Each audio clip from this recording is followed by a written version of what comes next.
કે જે બી કોઈ લોકોને મુખ્ય સેવિકાની પરીક્ષા છે યા કોઈ બી એક્ઝામ છે જ્યાં આગળ મહિલા અને બાળ સંબંધિત જે યોજનાઓ શોધી રહ્યા છો તો એવા તમામ લોકો માટે રાઈટ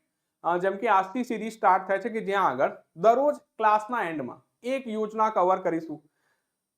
राइट आज की तारीख है तो भी आज की तारीख याद कर लीजिए आज 25 एप्रिल है तो भी 25 एप्रिल ना डेली करंट अफेयर्स राइट शुरुआत थी तो जे भी योजना शोधी रहा हो तो भी 25 एप्रिल थी काउंट करजो तो आज की पहली योजना है जेनु नाम है सक्षम आंगणवाड़ी અને પોષણ રાઈટ આનું સેકન્ડ સંસ્કરણની ચર્ચા બની આ કેન્દ્ર સરકારની યોજના છે આનો ઉદ્દેશ અને લાભાર્થીની વાત કરીએ તો ભઈ આનો ઉદ્દેશ શું છે તો પોષણ સહાય અને ઇન્ફ્રાસ્ટ્રક્ચર સુવિધાઓનો વિકાસ કરવો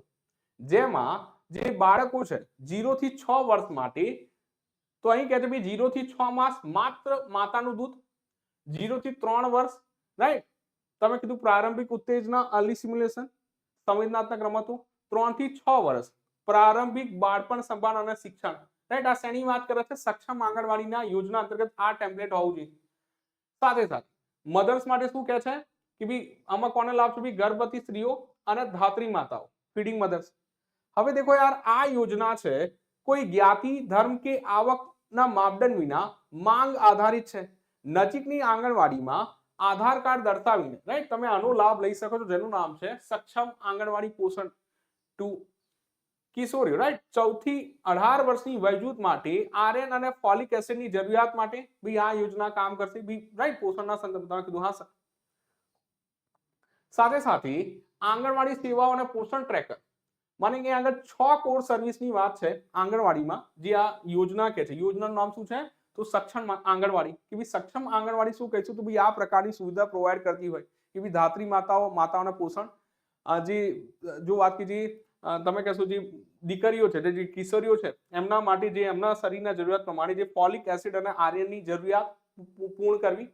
ત્યાર પછી જે 6 કોર સર્વિસ છે જેમાં પૂરક પોષણ સપ્લિમેન્ટરી ન્યુટ્રિશન પ્રોવાઈડ કરવું શાળા પૂર્વ અનૌપચારિક શિક્ષણ કે ભી પ્રી સ્કૂલ માટેનું એજ્યુકેશનની વાત છે પોષણ અને આરોગ્ય શિક્ષણ રસીકરણ સમય અનુસાર જો આપકી બાળકોનું રસીકરણ કરવું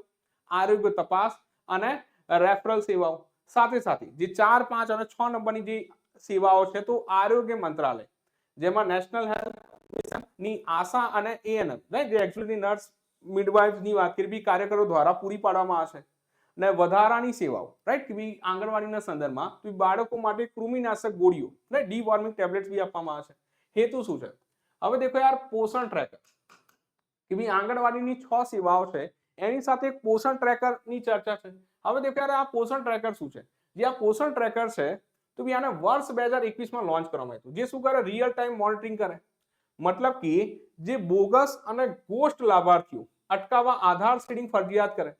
કે ભઈ આધાર સાથે કનેક્ટ કરવાની વાત છે જેનાથી કે ભઈ આ જે પોષણ ટ્રેકર એપના માધ્યમથી રાઈટ કે ભઈ વ્યક્તિની રિયલ ટાઈમ માહિતી મળી શકે છે કે જે બોગસ અને ગોસ્ટ જે સીડર હતા પહેલા સાથે સાથે માપન કરે કે જે ચાઇલ્ડ વેસ્ટિંગ અને ચાઇલ્ડ સ્ટન્ટિંગની વાત કરીએ તો ભઈ ચાઇલ્ડ વેસ્ટિંગ અને ચાઇલ્ડ સ્ટન્ટિંગની વાત કે ભઈ વજનના હિસાબે જો વાત કરીએ હાઈટ યા ઉંમરના હિસાબે વજનની વાત કરે છે તો એને અટકાવવા રાઈટ સ્ટન્ટિંગ અને વેસ્ટિંગ અટકાવવા દર મહિને બાળકોની ઊંચાઈ અને વજન નોંધવામાં આવે છે तो आ भी ध्यान रखो पोषण ट्रेकर आ प्रकारનું કામ કરે છે સાથે સાથે આ યોજના અંતર્ગત ભંડોળની વહેંચણીની વાત કરીએ તો ભાઈ રાજ્ય સરકારનો હિસ્સો કેટલો છે તો જે રાજ્ય સરકારનો તમે કહેશો ભાઈ જે સામાન્ય રાજ્યો માટે કેન્દ્ર સરકાર 60% અને રાજ્ય સરકાર 40% ચૂકવશે પૂરક પોષણ માટે રાઈટ કે ઇન્ફ્રાસ્ટ્રક્ચર માટે 60-40 નો જો વાત કરી ભાઈ ડિસ્ટ્રીબ્યુશન છે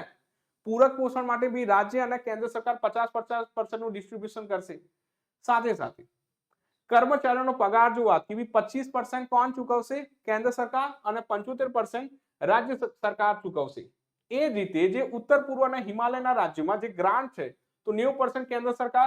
10% રાજ્ય સરકાર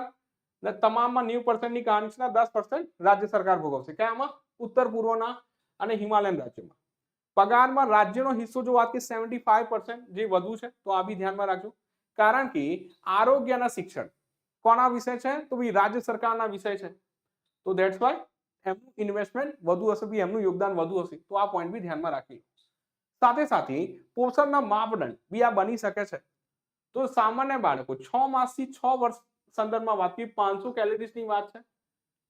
પ્રોટીન 12 થી 15 ગ્રામ અને પ્રતિ દિવસનો ખર્ચ છે ₹8 અતિ કુપોષિત બાળકો માટે 800 કેલરીની વાત છે, 300 વધુ, અને 20 થી 25 ગ્રામ પ્રોટીનની વાત કરે છે ને જેમના માટે પ્રતિ દિવસ ખર્ચ છે 12 રૂપિયા. ગર્ભવતી મહિલાઓ, ધાત્રી માતા અને કિશોરી માટે 600 કેલરીની વાત છે ને જેમાં પ્રોટીનની માત્રા છે 18 થી 20 ગ્રામ અને પ્રતિ દિવસ ખર્ચ છે 9.5 રૂપિયા. સાથે સાથે અહીંયા આગળ નિયમ એ છે કે વર્ષમાં લઘુત્તમ 300 દિવસ ગરમ રાંધેલું ભોજન અથવા ટેક હોમ રાશન આપવું. ભોજનની ગુણવત્તા ફસાઈના ધારણ ધોરણ મુજબ હોવી જોઈએ. ત્યાર પછી વિશેષ કવરેજ એ છે કે શાળાએ ન જતી આઉટ ઓફ સ્કૂલ 11 થી 14 વર્ષની કન્યાઓને પણ આવરી લેવાશે. તો આ બી ધ્યાનમાં રાખજો. સાથે સાથે જે ઇન્ફ્રાસ્ટ્રક્ચર માટે બી જે ખર્ચ આપે છે આંગણવાડી બનાવવા માટે, તો કહે છે ભાઈ 8 લાખ રૂપિયા, માને કે નવી આંગણવાડીના બાંધકામ ખર્ચ માટે ટોટલ 12 લાખ, 8 લાખ મનરેગા, એમજી નરેગા જે તમને ખ્યાલ છે Mahatma Gandhi national rural, right, જો યાદ કરશો એમ્પાવરમેન્ટ, જો આખી રૂરલ જે જોબ ગેરંટીની વાત કરે છે, તો બી ગ્રામીણ વિકાસ દ્વારા મંત્રાલય દ્વારા મંજૂરી, સામાન માટે 8 લાખની વાત છે. 2 લાખ રૂપિયા 15માં નાણાં પંચની ગ્રાન્ટ, 2 લાખ રૂપિયા જો વાત કરી મહિલા અને બાળ વિકાસ મંત્રાલય દ્વારા, તો ટોટલ તમે કીધું ભાઈ 12 લાખ રૂપિયા મળે છે નવી આંગણવાડી બનાવવા માટે, રાઈટ, જેમાં 8 લાખ મહાત્મા ગાંધી નેશનલ રોજગાર યોજના અંતર્ગત જો વાત કરી તમે કીધું હા સર. સાથે સાથે અઘરા ભૌગોલિક વિસ્તારમાં 300 સ્ક્વેર ફૂટ વિસ્તારનો નિયમ હળવો થઈ શકે છે. દર વર્ષે 40,000 આંગણવાડીઓ રિપેર અપગ્રેડ કરવાનો લક્ષ્યાંક છે, તો આ બી ધ્યાનમાં રાખો. સાથે સાથે અહીંયા આગળ સામુદાયિક પહેલની વાત કરી, પોષણ વાટિકા, બાળકોના ભાવનાત્મક અને બૌદ્ધિક વિકાસ માટેનું સ્થળ, પોષણ પંચાયત, ગ્રામ પંચાયતની પેટા સમિતિ કે જ્યાં આગળ 10 થી 15 મહિલા સભ્ય હોય, જે ગ્રામ સભા સ્તરે જાગૃતિ ફેલાવે કે હા બી પોષણ મળવું જોઈએ. પોષણ માસ સપ્ટેમ્બર મહિનાને જન આંદોલન તરીકે ઉજવવામાં આવે છે. તો બી આ તમારી પહેલી યોજનાથી આજના દિવસની, રાઈટ, તો આ જરૂર ધ્યાનમાં રાખજો, જેનું નામ છે સક્ષમ આંગણવાડી અને પોષણ 2, જેના ટાર્ગેટ શું છે, હેતુ શું છે, એ તમામની અહીં ચર્ચા કરવામાં આવી. તો ચલો ડન છે. ઓકે.